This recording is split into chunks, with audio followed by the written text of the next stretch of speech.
Entonces, la idea era cómo nos hacemos con el poder. Pues claro, ya que hemos rechazado, ya que damos por mala el método, damos por malo el método que me trajo a mí al poder, ¿cómo conseguimos ir rindiendo país a país? Bien, la idea que tuvo Castro fue fomentar las crisis internas. Esto os va a sonar porque es que está de plena actualidad en España ahora.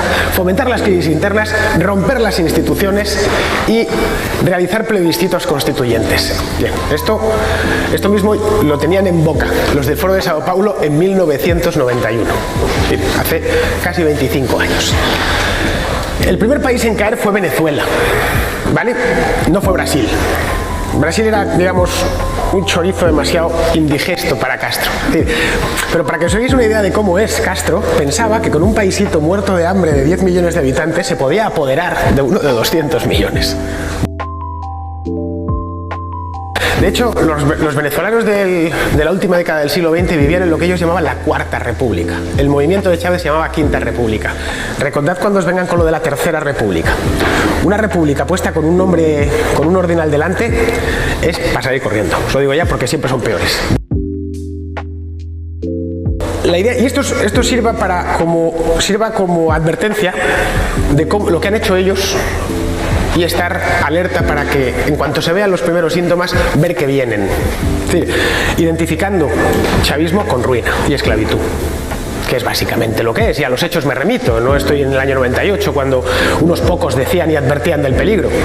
No, ahora ya sabemos lo que ha dado de sí.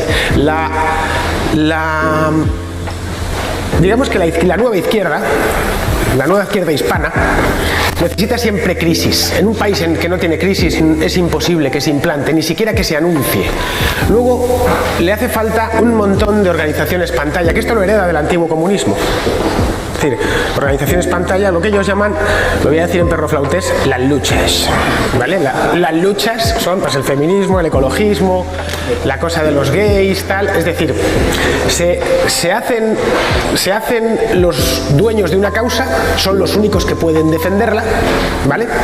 Se apoderan de ella y utilizan la clientela propia de esa causa para el fin último, que es, insisto, conquistar y retener el poder.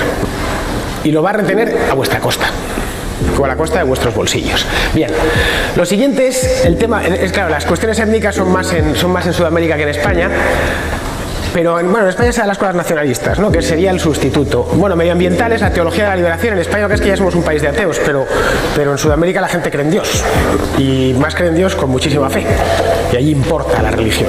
Entonces, la teología de la liberación, inventada por cierto allí, es algo que varios o la mayoría de estos regímenes lo han tomado como propio. Ya sabéis, Jesucristo fue el primer revolucionario, tal cual.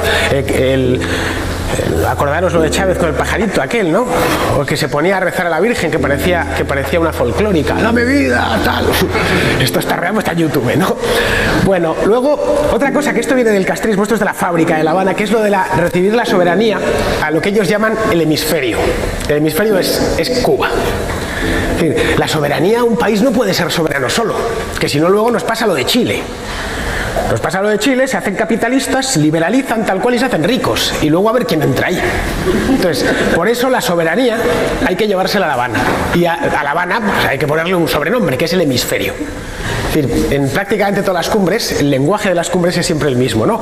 Aquí, por los intereses del hemisferio, vamos a hacer una declaración contra el imperialismo, no sé qué. Es muy parecido a lo que hacía la Internacional Socialista, lo único que procurando evitar a toda costa el lenguaje marxista, que todavía, afortunadamente, se sigue rechazando un poco, ¿no?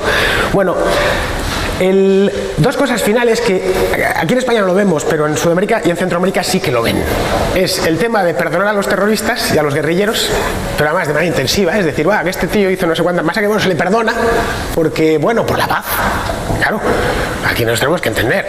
Y luego desmilitarizar los países. Ellos detectaron que su gran enemigo había sido el ejército en el pasado. En muchísimos países fue el ejército el que lo frenó. Guatemala es un ejemplo. Guatemala hoy no es un país socialista gracias a que el ejército se plantó. Bueno, Ríos Montt, que por cierto todavía se sigue hablando de él, ¿no?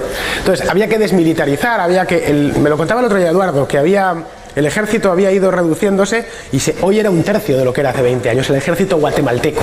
Bien, esto es reproducible en prácticamente todos los países, especialmente en los que tuvieron guerrilla.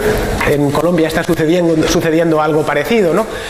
Y por último, los que se queden hay que ideologizarlos, hay que hacer un ejército rojo. Bueno, esto no es nuevo, esto viene directamente de Trotsky. Es decir, los militares que nos quedemos, a estos tipos los tenemos que tener como verdaderas armas ideológicas, para que jamás nos den un golpe de Estado, ni se nos enfrenten, y que además nos sirvan para defender nuestro propio gobierno, es decir, para amarrarnos y atornillarnos al poder, ¿no?